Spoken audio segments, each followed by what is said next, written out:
my central training is in history, and as a historian, I've carefully studied the formation of the regional story of who we are or what America is according to our region. And each of them had a very different story with a very different implications for immigrants.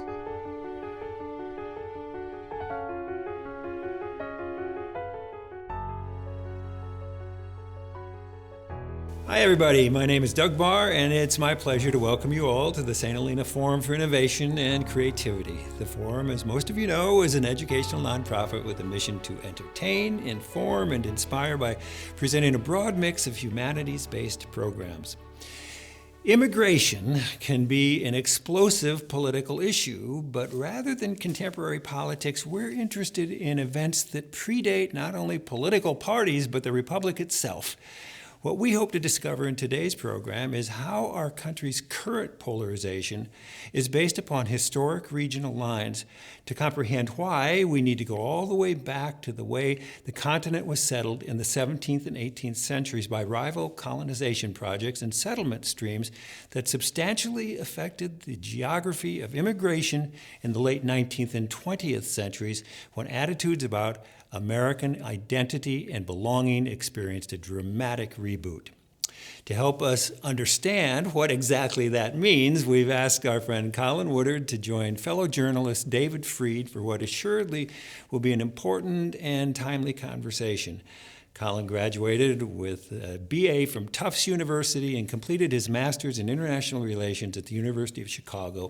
He was a Pew Fellow in international journalism at Johns Hopkins University, School for Advanced International Studies.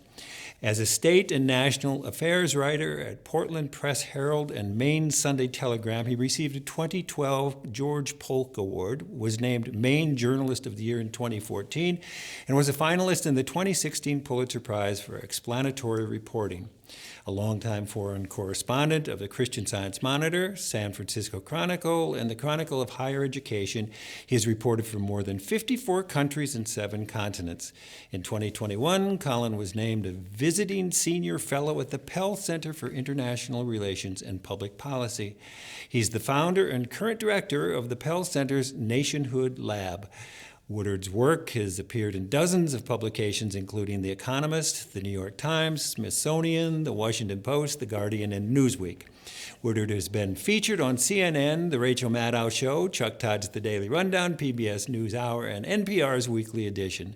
Woodard has also written 6 nonfiction books, one of which, American Nations, The History of the 11 Rival Regional Cultures of North America, will be the basis of today's conversation with Dave Freed.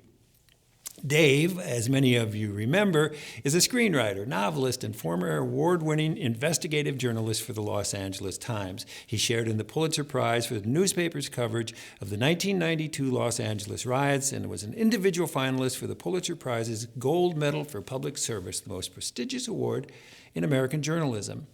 After leaving the Times, Freed worked as an investigator and associate field producer for the Los Angeles Bureau of CBS News, helping cover the O.J. Simpson murder case. Dave reported from Saudi Arabia, Kuwait, and Iraq during Operation Desert Storm. In 1995, he sold the first of several feature-length screenplays, the action thriller called Stealth, to 20th Century Fox. In addition to his work in Hollywood, Freed has also scripted multiple complex computerized training simulations for the Defense Intelligence Agency, the United States Army's Battle Command Battle Lab, and other entities within the federal intelligence and law enforcement communities. He's a frequent contributor to national magazines, including Air and Space, Smithsonian, and The Atlantic. Dave holds a Master's of Liberal Arts degree from Harvard University and currently teaches creative writing at the Harvard Extension School. And now, it's time for us to listen in on what promises to be an amazing conversation between Colin Woodard and David Freed. Colin, it's great to see you again. Obviously, much has happened since you and I first chatted here on the forum a while back, not the least of which are issues involving immigration policy and attitudes, which you and I are going to be exploring for the next hour or so. So if you would please, why don't we first set the stage by briefly recapping for our audience your fundamental thesis that essentially our roots as a nation can be found not only in the creation of states, colonies, and states, but also on the settling of distinctively diverse geographic regions, which you have coined the American nations, plural, each of which has its own historically different social and cultural characteristics, and how those regional differences influence specific aspects of modern American life, including matters of immigration. So, if you would just walk us through what that paradigm looks like. Yeah, in American Nations, History of the 11 Rival Regional Cultures of North America, which came out in 2011, I outlined what I think is sort of a poorly understood and central fact of American life, past and present, is that we're not one America. We've always been several Americas from before the United States existed, because the rival colonial projects that deployed themselves on the eastern and southwestern rims of what's now the United States had very little in common. They weren't expecting to be in a continent-spanning federation together. They belonged to different empires. They were settled at different times by people with distinct ethnographic and religious characteristics, ideological goals, ideas about what the good life is and isn't, what they saw in their history as being important, what the relationship between church and state should be, between individual liberty and the common good. All of those things they had completely different ideas about. In other words, all of the things that anthropologists use to describe cultures were different. They were separate cultures. And what do I mean by they? I mean the Puritan project in New England, the guys in the 1630s coming and founding Massachusetts Bay, a group of people who thought themselves to be a covenanted people, like the Old Testament Hebrews, that God had chosen them to do specific things in the world, and that they were coming to America to execute this mission, and that they would be punished or rewarded as a group. That was completely different than the people who came and colonized the Chesapeake region, who were the second and third and fourth and fifth sons of the great English country gentry families. In other words, the ones who weren't going to inherit, Lord Grantham's estate at home. Downton Abbey would be the older brothers, and they were out of luck, except they discovered the New World, and suddenly there was the possibility that you could go and create your own new manor estate. That's what the entire Chesapeake project was, to replicate the same manorial system of the countryside they'd left home in England, and to trade their goods just like the farms in the countryside did by wagon. They would send them by ship right to London to the markets, which was a totally different thing than the Spanish project.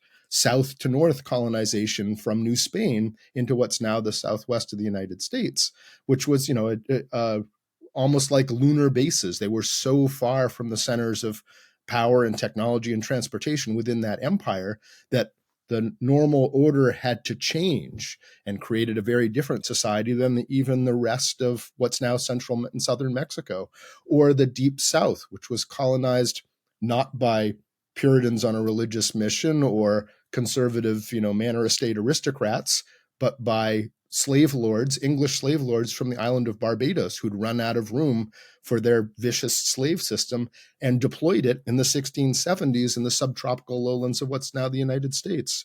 Or the Scots-Irish, borderland warrior people from the lowlands of Scotland, the English marches, and from Ulster, who'd been having to protect their kith and their kin and their livestock personally, where there were no institutions to trust, and you had to defend yourself.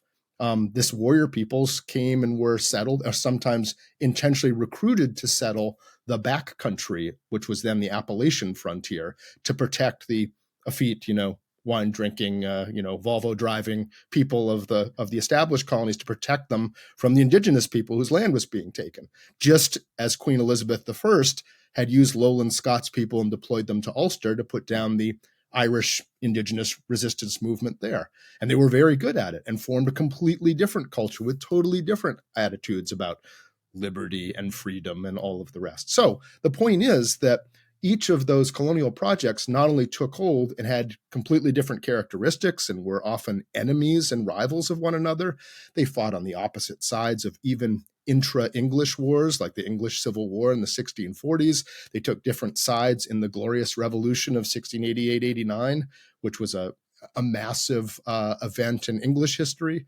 They were they were not friends necessarily. And they each ended up colonizing mutually exclusive strips of what's now the United States and Canada, going out until the 1830s and 1840s and going out way beyond the Mississippi River, where they were each avoiding one another and colonizing their own zones, laying down the cultural DNA of their rival projects.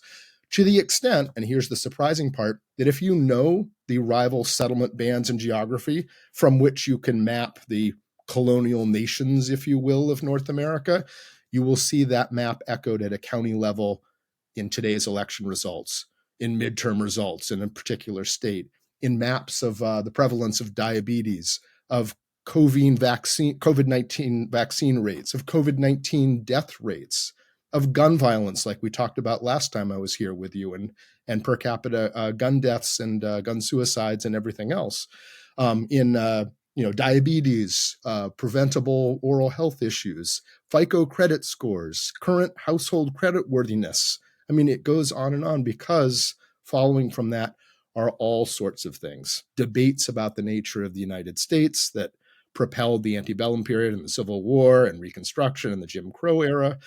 Current debates about individual liberty versus common good. Do you invest in stuff to make a better society, or do you have government be tiny and have no regulation because free people will therefore be more free? All of that is highly varied by region and to a shocking degree has affinity and fidelity to county level differences in the original settlement patterns, even centuries after the people and the culture that did the settling are long gone. The subsequent waves of people who came assimilated into the culture around them over 2 or 3 generations, and those were not an American culture. They were one of these American nations regions. So the assertion is that these mores that were imported to the United States and took root in each of these individual nations, American nations, can be found today at a germinal level. Yes. In the way we think, and the policies that we enact, and the way we interact with each other. And the net result of that is that that's why we're a federation. We're not a national government. We're a federal government, because we had to be federated because the regional cultures didn't trust one another. And we are still best understood as a federation of rival regional cultures that have never seen eye to eye, and that defines our history. Once you realize that, all kinds of crazy, confusing stuff in our history starts making a lot of sense, particularly since those who have access to the map or can see it at the bottom of nationhoodlab.org or in the book, you'll see that the lines often cut through states. So there are states like Ohio or Texas or California that have always been divided between regions that don't see eye to eye. And if you saw the map and you were from Ohio or Texas, you'd go, yeah, that's about right. And the reason is that, there's never been one Texas, there's been 3. Or one California, there's been 3, or Ohio. So that also explains a lot of otherwise confusing things about our regional geography and about our political experience going down to a state and regional and sometimes county level. So we're here to talk about today about immigration specifically. So correlate for us, if you would, the formation of these regional divides and how they affect immigrations or immigrants today. For example, can you draw conclusions that would establish which areas are least hospitable, which are the most welcoming when it comes to the introduction of refugees or immigrants, and the policies that are put in place to either protect them or to limit their presence? Yeah, we can share a bunch of data slides, which you can show to people while we're speaking, but we wondered exactly that. So to power the American nations model, you can't just have a random poll of 1,000 people nationally. You need county level data to distinguish between this section of Ohio and that section. That's really hard to get, and my project at Salve Regina University Nationhood Lab doesn't have the kind of budget to field those sort of things. However, we had the luck that UCLA had this giant project called Nationscape. where between late 2019 and early 2021, every week they asked 7,000 Americans this massive battery of questions. And in the end, they had asked 500,000 Americans these questions. So the data is incredibly rich, and you can segment and go out at all sorts of levels. And they asked several relevant to immigration that we were able to crunch using the American Nations model.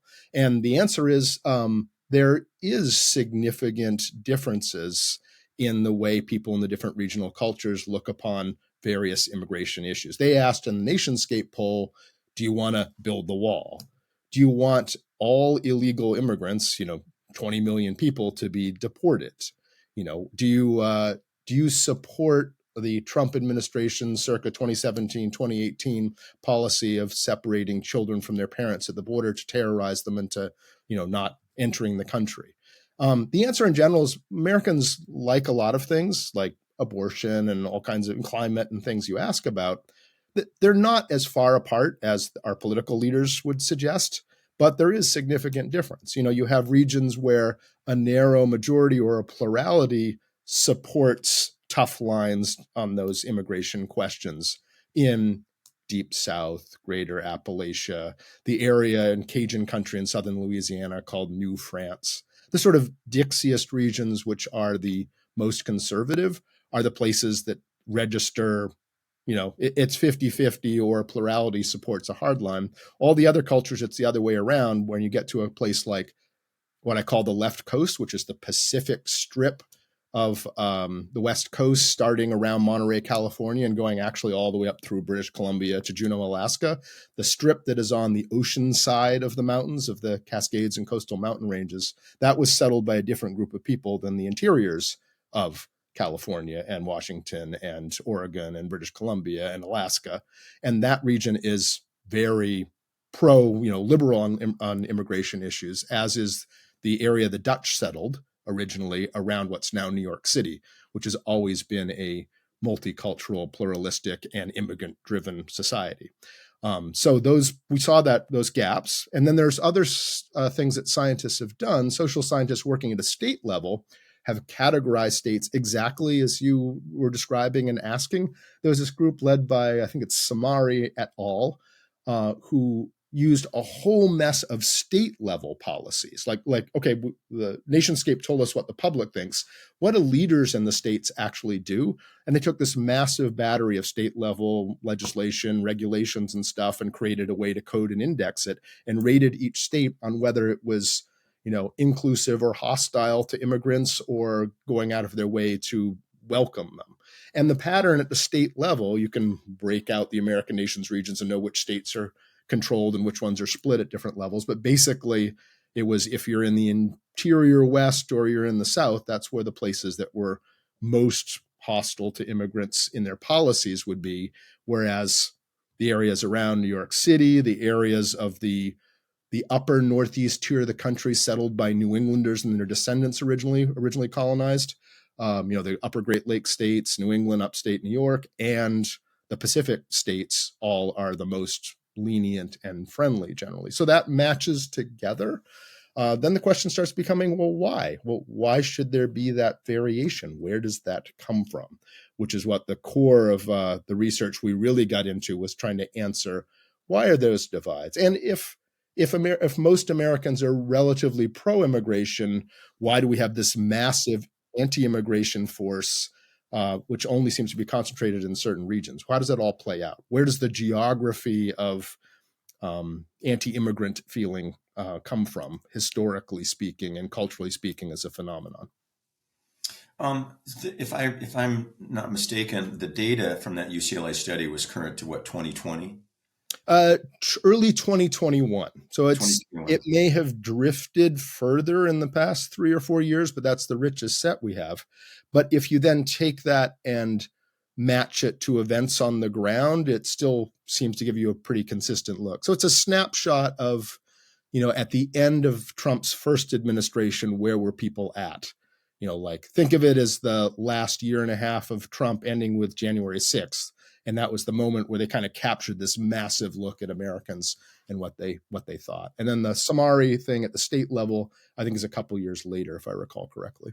Yeah, I asked the question because I wonder, Certainly immigration was a fundamental issue in Trump's first administration, but it seems that in his reelection effort, and certainly in the few weeks since he's been in office, the question of immigration has become even more paramount. And I wonder whether the renewed emphasis, or arguably the greater emphasis on that subject, has influenced the public in any demonstrable way that would be different from what was determined by that UCLA study circa 2020 Yeah, 2021. and the work we did, I should say, we were doing last summer, so before the election and certainly before the current administration has come in. So this is, from a social science perspective, if you want the data, we'll have to wait a bit to have data sources. But here's what I think is going on is,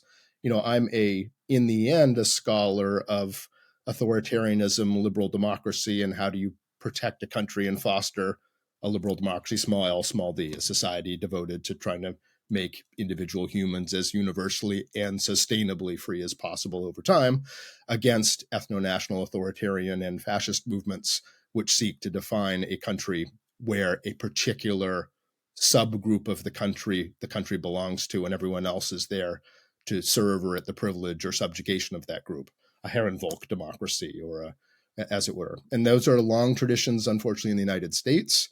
The deep Southern tradition was the latter, right? It was modeled on ancient Greece and Rome, where a tiny minority had the privilege or liberty to practice democracy, and subjugation and slavery were the natural lot of the many.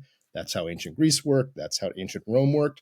And that's how the Deep South and later the Tidewater country worked in the hands of the slaveholding oligarchs who ended up running the place, right? There was no idea that humans are equal, nor should they be. In fact, the allegedly superior Anglo-Saxon Protestant race were the people who were supposed to run the country, and these were the exemplars of it. So we have the same long tradition. Right now, Trump too. I mean, Trump has always been an ethno-national authoritarian politician, but what we are witnessing in the United States now is the attempted consolidation of a authoritarian regime or possibly dictatorship, similar to like 1999 in Russia, when the democracy, was kind of collapsed into, yeah, you hold elections, but oligarchs and other people control things. Now, to do that in scholarship, you need to have a hated other or other groups you can choose. You align your movement to defend the true people, the real Americans, the Herrenvolk, the Narod, from the foreigners, the traders, whoever it is. You need, in that psychology, you need to have somebody to turn against, and pick vulnerable groups that are easy to attack. And Trump has always chosen immigrants, usually coded to not be Scandinavians and perhaps not white people, but also has been coded to like trans people being one of the targets that you will have all your animus directed towards. So that follows a different playbook. And I think that's going to get worse, but it makes immigration attitudes and where the building materials for building a movement like that, an authoritarian movement, where are those building materials available, and why is it regionally easier to get your policies pushed through in some regions? Why are sanctuary cities and resistance to those policies concentrated in other regions? And I think the history and some of the data we accumulated about past immigration and present distribution of immigrants is very revealing. Yeah, toward that end, you've written that the great 1880 1924 immigration wave profoundly changed ideas about American identity, forcing legacy Protestant America to accept that henceforth Catholics, Orthodox Christians, and Jews at least would be full-fledged Americans too, except in the southern regions, the migrants had almost completely avoided. While the rest of the country became ethnically and religiously diverse, Deep South, Greater Appalachia rather, Tidewater, and New France did not, with profound effects today. So, if you are an immigrant in documented or otherwise, walk us through some of those profound effects in those individual areas. What is? I mean, it's. I know it's unfair to generalize here, but broadly speaking, Yeah, What is life like for those folks in those areas? so broadly speaking, I mean, giving a snapshot of what's life like right this second, I can only go to sort of the polling data and stuff. The ways that policies are described, and are they pro-immigrant or anti-immigrant at a state level? What do polling show about people's attitudes towards immigrants and the like? It's essentially the metrics, if you're an immigrant, are worst in Deep South, New France, and Greater Appalachia. So why is that the case? Well, what you just described in that quote, that 1880 to 1924 immigration wave was profoundly changed the United States, right? Up until the 1840s or so, the original settlement cultures I described, pretty much immigration into the country fell into one of those subcultures through that early part of the 19th century. There's an area called the Midlands, which started around Philadelphia and Delaware Bay. William Penn's Quakers welcomed people from many religions and creeds could come. It was multicultural by definition. So they had a German plurality at the time. That continued to be the case in that strip. And it also continued to be the case in New Netherland, the area that the Dutch controlled had that same properties. There was lots of immigration coming into the southwestern region, which I call El Norte, the northern part of New Spain's empire that took on these separate characteristics. But almost all that immigration was coming from other parts of New Spain until 1870s and especially the 1880s, when suddenly you had massive numbers of people who didn't belong to one of these previous settlement culture sources coming. So you had, during that time period, suddenly the first time large numbers of non-Catholics in legacy Protestant regions of the United States into that whole Great Lakes region and New England, into New Netherland, although they cared less, coming into the Midlands, going out into the Midwest. And that was a profound shock to Protestant America, right? That's where you start getting the second KKK happening. There's a resistance to it. The Yankees start creating all these Mayflower societies and Daughters of the American Revolution to tie their own people genealogically to prove that they're the real Americans who've been here all this time. Worries that Catholics will, receive their voting orders from the Pope and the Republic will be brought down. Gosh, New England's going to use their network of taxpayer-financed public schools to quickly indoctrinate and make all of these immigrants into good Yankees. Right? Their model was, yes, you can come here, but you must become like us. Your children must become good Yankee Protestants. We'll create schools and learning programs to take away your past culture and make you like us. So, this was incredibly disruptive and there was all kinds of pushback. But in the end, legacy Protestant America in these places had to reckon with and finally accept that the embrace of who can be an American would include at least white Catholics, Jews, and Orthodox Christians. It was getting part of the way there, but that was a major difference from the early 19th century. But all those immigrants went only to certain regions. If you break it out, so in the censuses, the census takers in 1900 asked every single person, are you foreign born or not? And wrote down if they were and what country they were from. So you have individualized data. And unlike the 1910, 1920 censuses, they included people of color. They didn't exclude Latinos who were in the Southwest. So you have the best possible snapshot of where did those immigrants go. So in 1900, it's basically mapping where did the immigration wave go. And the answer is that in the main destination zones at that time, like New Netherland and which is the area around New York City that the Dutch founded, and left coast, San Francisco and other places drawing a lot of trans-Pacific migration. It was almost like 25% or 30% of the population in 1900 was foreign born. Absolutely massive. And in like the Midlands, it was more like 12, 15%, but significant. The Spanish settled Southwest, 17, 18% were foreign born. Then you go to the Deep South and it's, 1.3%, almost nobody. Tidewater, 1.1%, which is the area around the Chesapeake country, Southern Maryland, lowlands of Virginia, lowlands of North Carolina that had that legacy culture tied to efforts to create manorial estates, and Greater Appalachia, a sprawling region that goes way beyond Appalachia on into the Ozarks and the Texas Hill Country and stuff that were spread by those Scots-Irish and other borderlanders, was only 3.5%. In other words, none of them went to those three Dixie regions. And the consequence of that is that if you look at a map at a county level of the dominant religion in every county today, which the Association of American Statisticians of American Religious Bodies does in their US religion census, and we can show that map as well, you'll see the same map. You'll see a giant red blot that accords to the arc of Greater Appalachia, Tidewater, and the Deep South, right? You're cutting through almost at a county fidelity level today that matches those contours of the regional cultures. And The that's Southern Baptist, the Southern Baptist, the map is fascinating. Almost everywhere else on that map is blue. With there's a Methodist belt in the Midlands, which makes sense. There's a giant blot of gray, which is the color they use for the Latter-day Saints, LDS, the Mormons in the Mormon settlement zone in Utah and surroundings.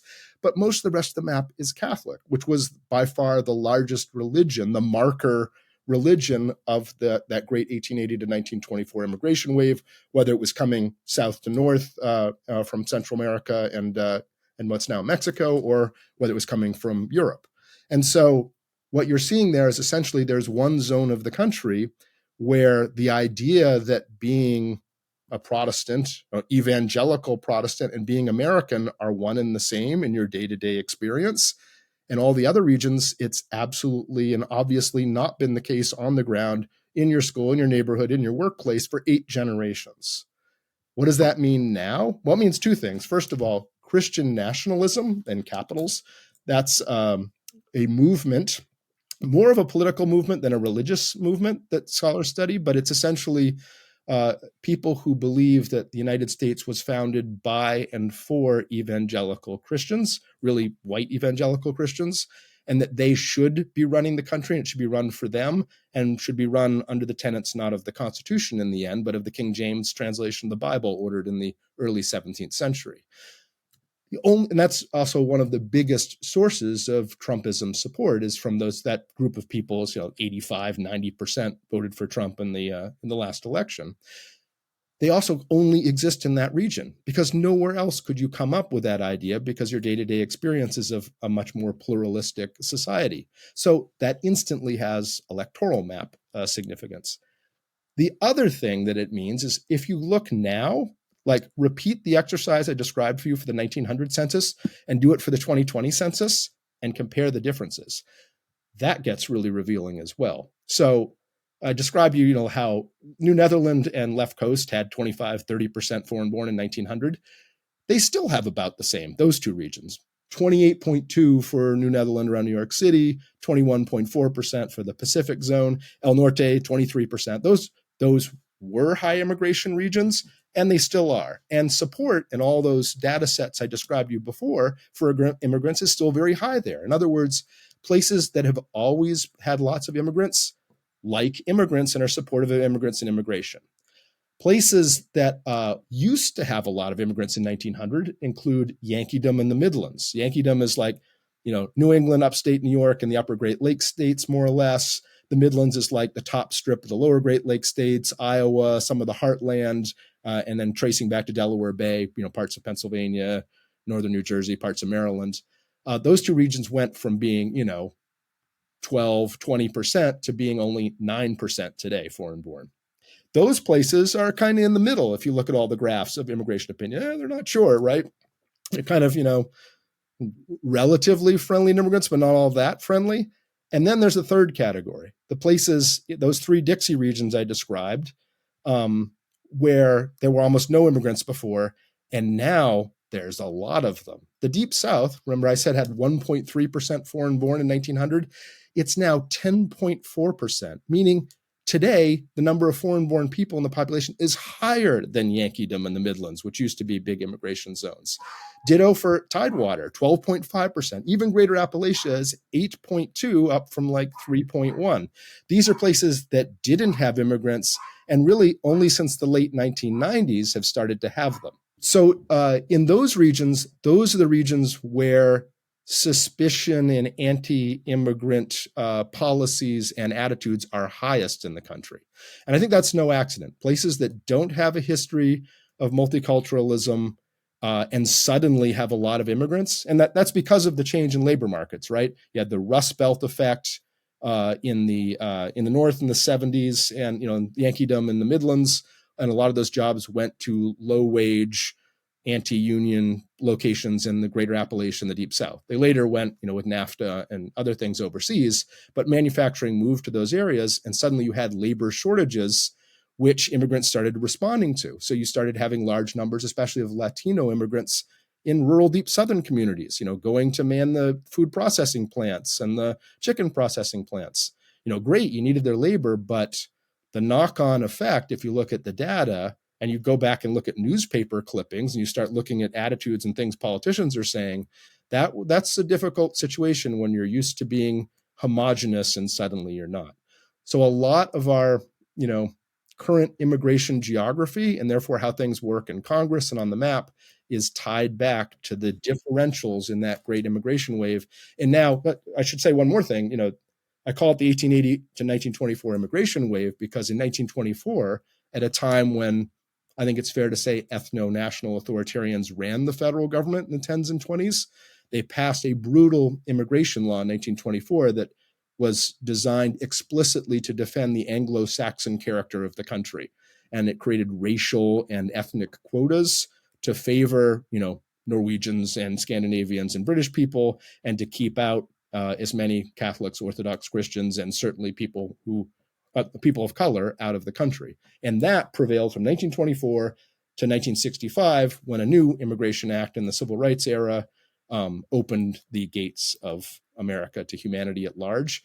But there was this period for 40 years where there were essentially almost no immigration coming in, and what was coming in was coming from original sources predating 1880 was the idea.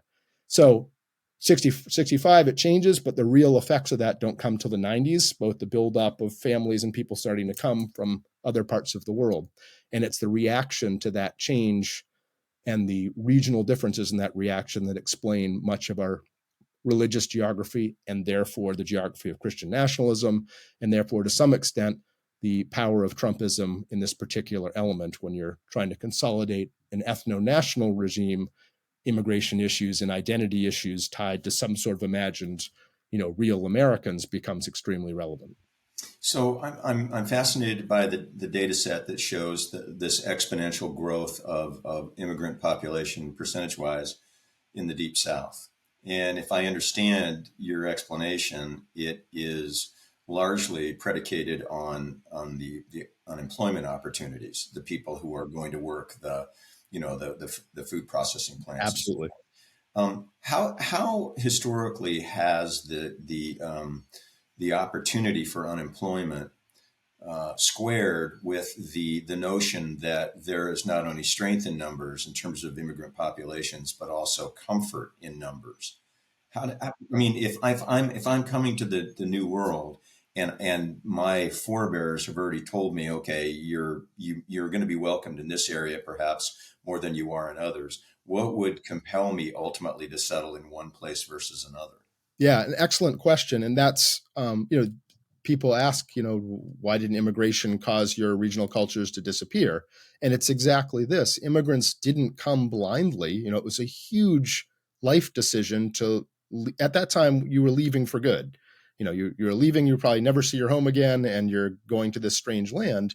They tried to get all the intelligence they could about where to go and what the conditions would be like. And there were organized information exchanges and exchanges by early, pioneer immigrants to a particular location saying, don't come here, go there, or this is a great deal, or avoid those people. And so the immigrants were making decisions based on that. And as they did, as you started to have clusters of people from your religion or country or whatever that you could live among, but also rely on their support networks and trust and build a church together, or, have the same practices, or lend, create credit pools and all kinds of relevant things to survive in this new place.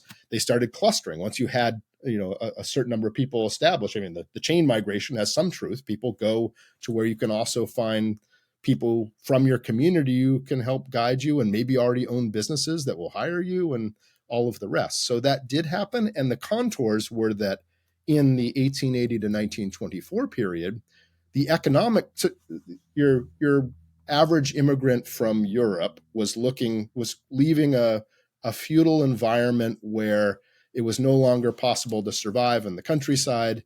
and you're living with no control over your land. You're looking for freehold land with which you can build a yeoman farm, or if you're from the industrial cities, you're looking for industrial jobs where you can, get a wage and survive and get a leg up. Where were those located in the United States in 1880 or 1924? None of that was in the Deep South, Tidewater, or Greater Appalachia. In fact, those regions were still the legacy of a, Deep South and Tidewater, of a plantation slave feudal system with very little freehold land and very little manufacturing. So there wasn't much to attract anyone there. In Greater Appalachia, there were some mining jobs, but already sort of filled in. And life was pretty difficult throughout Greater Appalachia for the yeoman farmers who were already there. And they were very hostile to outsiders coming and taking their stuff, be they Yankees or people from a third country, right? Defend your kith and kin, try to defend yourself even from the mining companies that are out there. There was finite resources and it was defended. Whereas in Yankeedom, that upper tier along the Great Lakes and the Midlands, the next zone down throughout sort of the central part of the Midwest and the lower Great Lakes states, and New Netherland, and on the left coast, especially with the railways being built, there were all kinds of opportunities, both for freehold land, often free freehold land.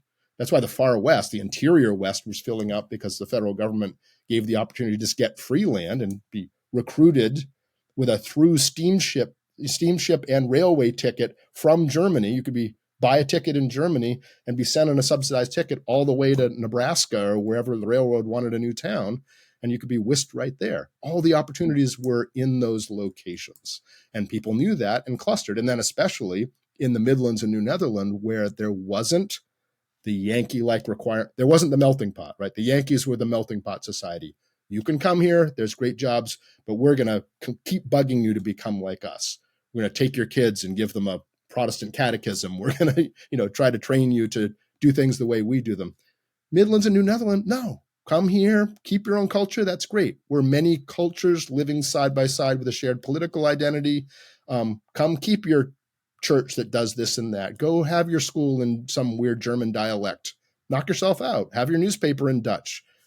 We don't care. There's no dominant group, right? The Dutch were always like a tiny percentage of the population, even in New Netherland, even in the colonial period. So in those places were especially attractive to many immigrants too, because you could retain your institutions at the same time.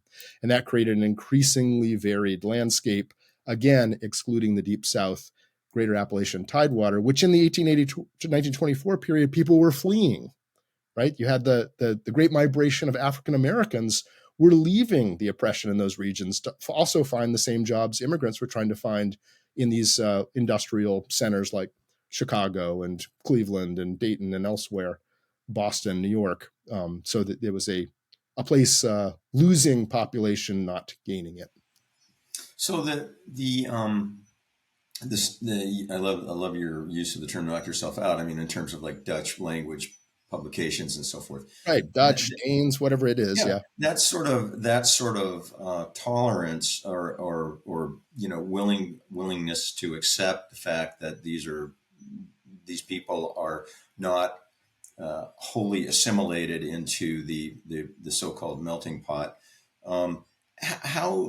Is there anything to suggest data-wise, or perhaps maybe anecdotally, that there are attitudinal differences between what it was like then and what it's like now today in the United States? Well, in terms of like having a public policy poll on, how do you feel about immigrants that was conducted in 1880 and one now that you could compare, we don't have anything like that because nobody was doing real scientific polling until the 1950s. So we don't have a side-by-side comparison. But what we do know, my central training is in history. And as a historian, I've carefully studied the formation of regional narrative, the regional story of who we are or what America is according to our region. And each of them had a very different story with a very different implications for immigrants. I already touched on that Yankeedom zone being the melting pot. Yes, you can come here, but you must become Yankees. It's still like that. I live in Maine, right? And the attitude in Maine is, yeah, you can come here, but we want you just start behaving, we behave this way here and you should behave that way, right? It's sort of that assumption that there's something you must assimilate into. Whereas New Netherland and the Midlands, it's not only we don't mind, you don't assimilate into the dominant culture. The whole point is there is no dominant culture. There might be a set of American political values, but on an ethno-cultural level, nobody is in charge by plan. It's a mosaic, many peoples living side by side in cultural pluralism. So, an entirely different model there to work with. Whereas in Greater Appalachia, when all of that stuff was happening, when all the immigrants were starting to come in and freak out legacy Protestant America, they weren't going to Greater Appalachia, but a lot of concerned intellectuals and thought leaders from places like, Boston and Chicago and Philadelphia and elsewhere started discovering Greater Appalachia in that same time period. Because at a time when all these strange foreigners were coming who weren't Protestants, oh my God, what's going to happen to the world?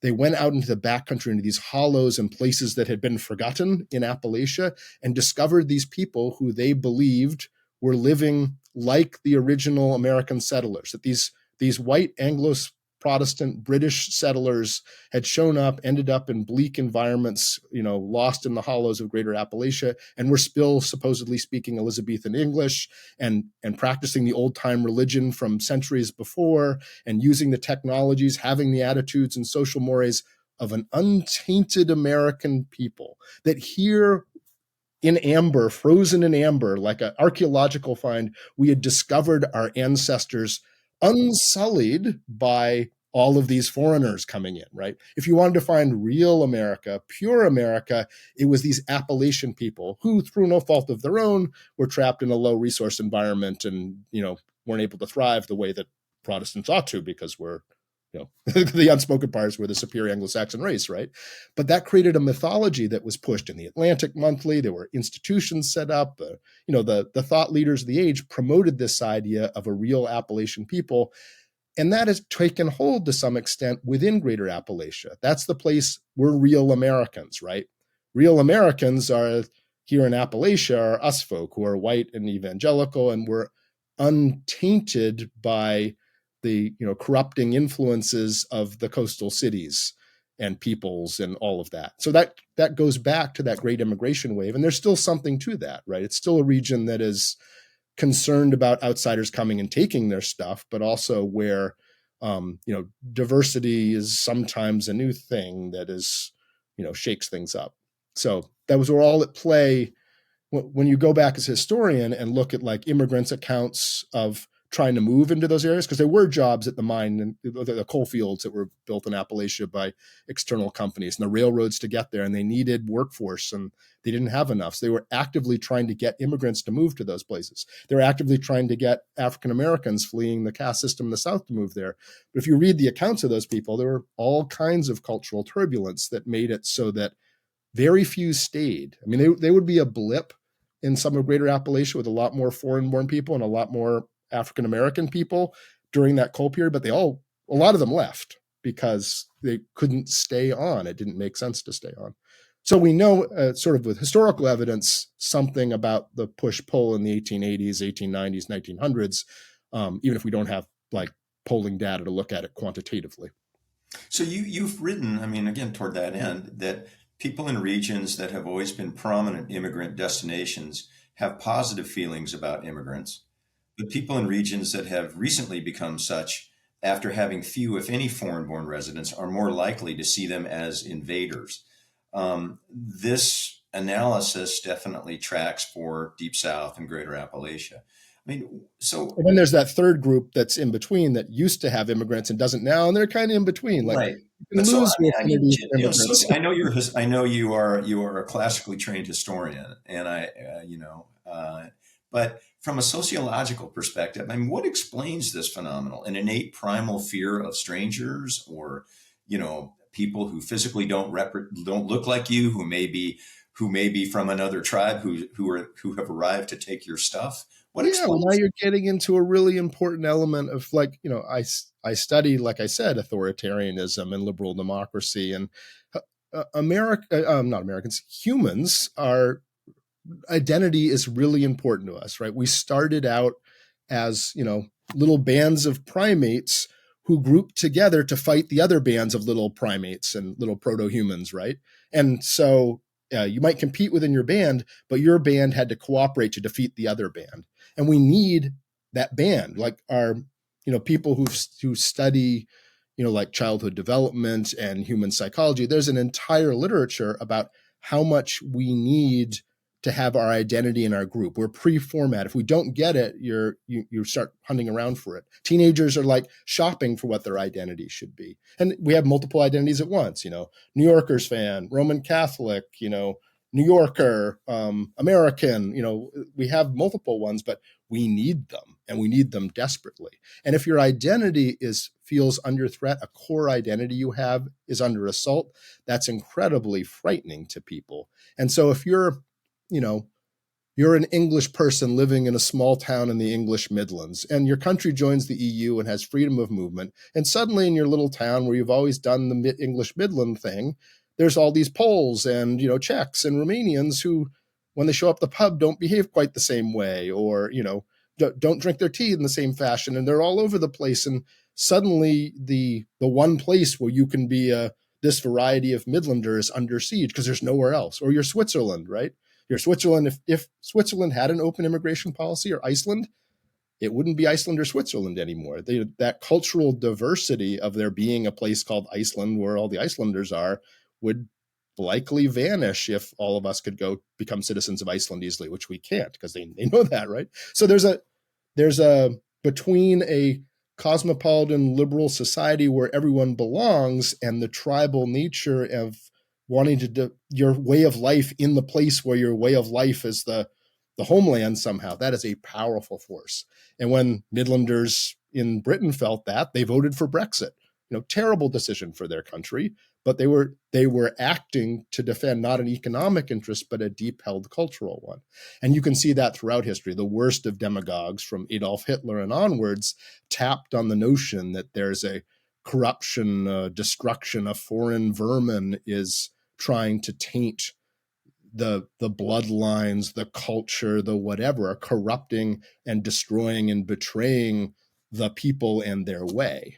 And that you hear even Trump on the campaign trail was using vermin, and people were pointing out, pulling straight out of that ideology because it's a very old ideology. The defense of your culture, your identity, and your way of life is one of the things that all of us, we have different identities that we care about, but when those are under threat, those are things that really motivate people and make people fearful. So yes, in an environment where suddenly there's tons of strange people coming into a place that didn't have strange people, the worry can be that your own culture will somehow be changed and altered, and that can motivate people in bad ways.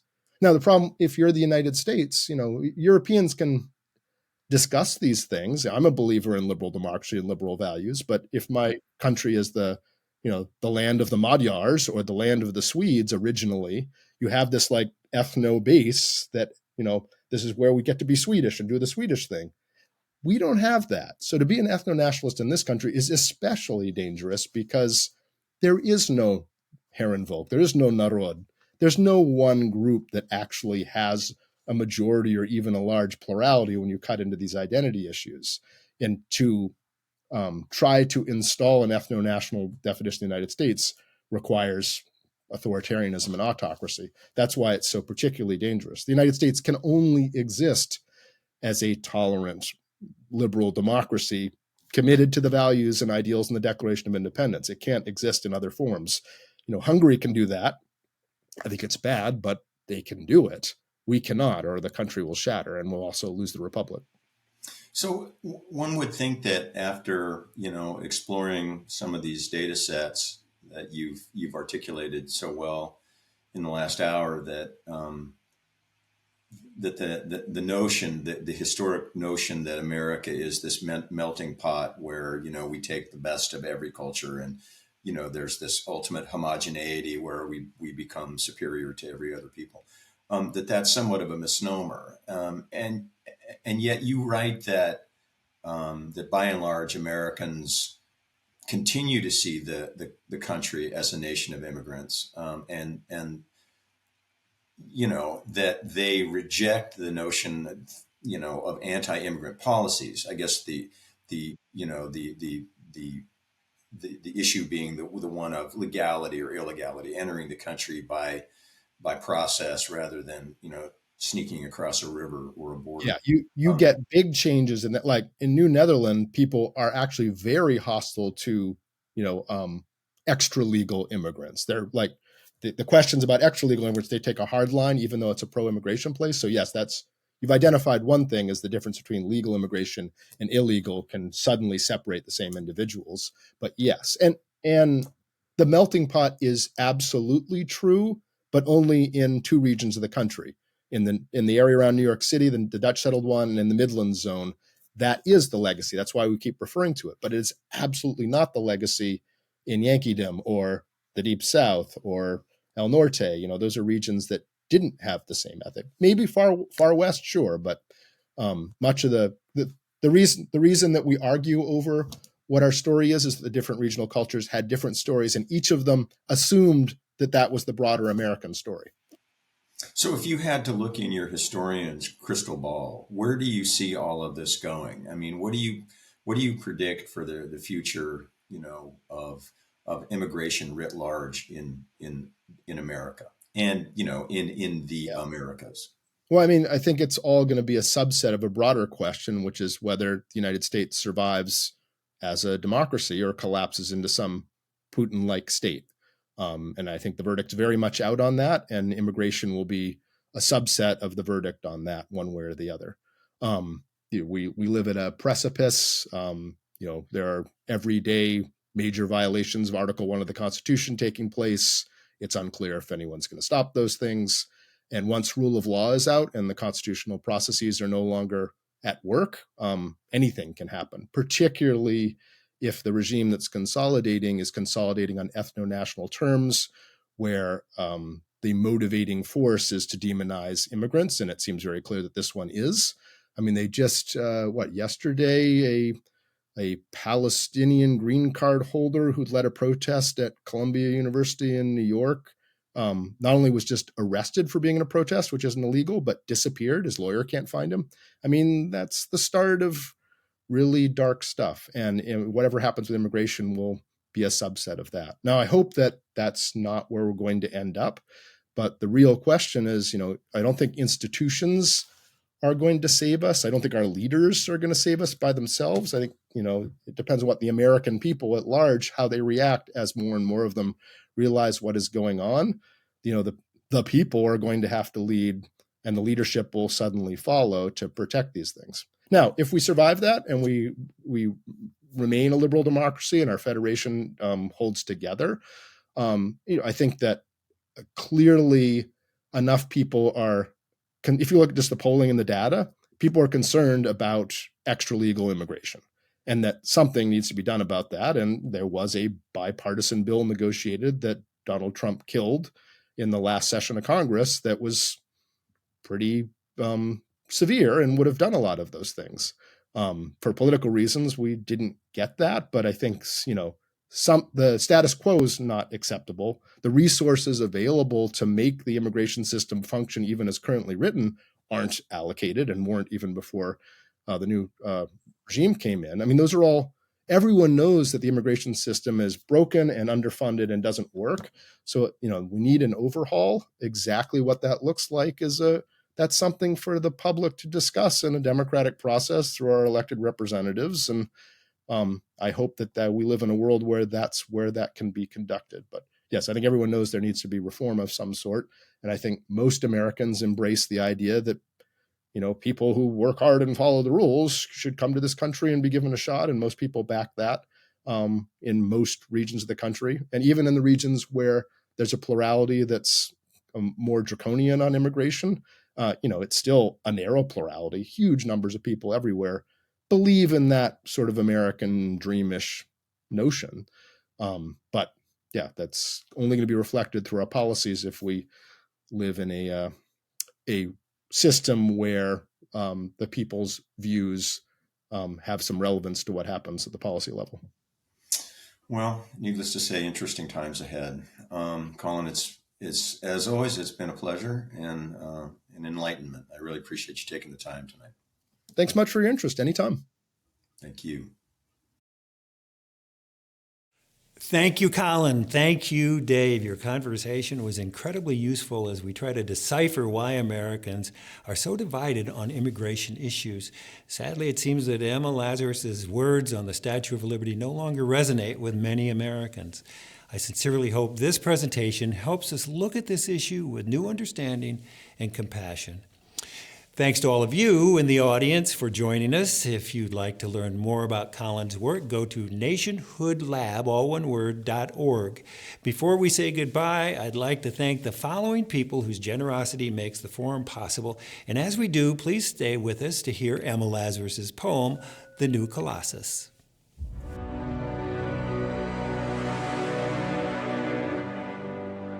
Not like the brazen giant of Greek fame, with conquering limbs astride from land to land, here at our sea-washed sunset gate shall stand a mighty woman with a torch, whose flame is the imprisoned lightning, and her name, Mother of Exiles.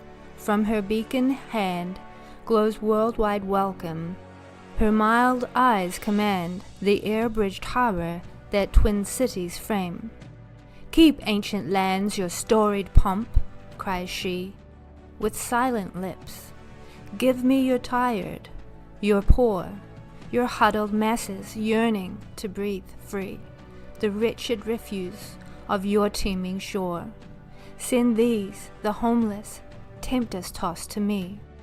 I lift my lamp beside the golden door.